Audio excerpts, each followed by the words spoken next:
name is Jonathan Hollingsworth, and today I'm going to be speaking to you guys about swim lessons. Did you know that drowning is the second leading cause of death for children between ages 1 and 14?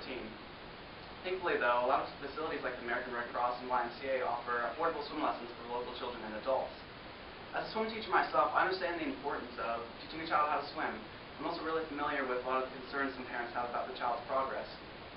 One of the main questions I'm asked at the end of the swim lesson is, what exactly did my child learn today? This speech is designed to tell you guys exactly what a child learns during a swim lesson. And we'll be covering three main components present in every swim lesson: warming up, developing major skills, and the game time at the end. So now that we've identified the three parts, let's look at the first one, warming up. According to usnews.com, warming up your muscles allows body temperature to rise, blood to flow, and breathing to increase. For younger children, warming up is mainly just a matter of getting them comfortable in the water. If they're hesitant or fearful of the pool, we usually just have them start off by breathing mouth and nose bubbles. This will kind of get them used to putting their face close to the water, and will kind of ease them into the idea of fully submerging at some point. With older children, warming up is slightly more rigorous. Using a kickboard, we have children swim back and forth up and down the length of the pool. And by doing this, they can work on their form, their endurance, their speed, and their breathing. So once a child is thoroughly warmed up, we usually move on to the next objective, developing major skills.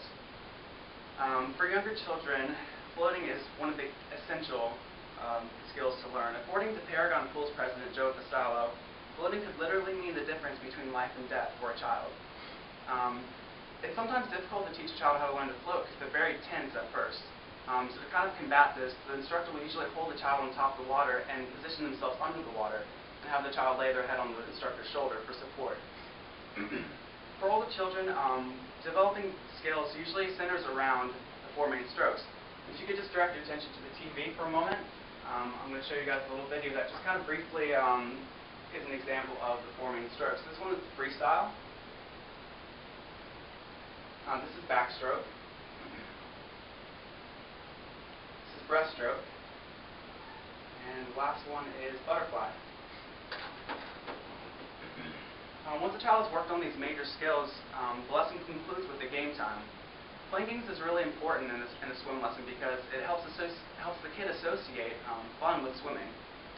It's also a really good way to kind of give an opportunity for the child and teacher to establish a connection, and that's a very vital part of the swim lesson. But don't think that if an instructor ends the class 5 minutes early to play a game that they're just trying to waste time. Playing a game at the end of the swim lesson is also a really good way to build skills. For younger children, jumping off the side of the pool and having mule races is a good way to increase their confidence in the water. For older children, games like sharks and minnows, kickboard races, and going underwater for toys really helps increase their lung capacity. If all three of these major objectives have been hit, the child has received a really well-rounded swim lesson. Swim lessons are a really useful program for learning how to swim. It can kind of be hard to identify sometimes what exactly the child is working on with the instructor. As I've outlined, a swim lesson consists of the warm-up, developing major skills, and playing a game at the end. So hopefully now you guys have a pretty good idea of what to expect if you ever take your child to a swim lesson, and are probably better prepared to talk to the coach at the end of the lesson about the progress. And you never know. Maybe you'll be able to take a couple things that you learned today and teach someone a thing or two about swimming. Thank you. Have a good day.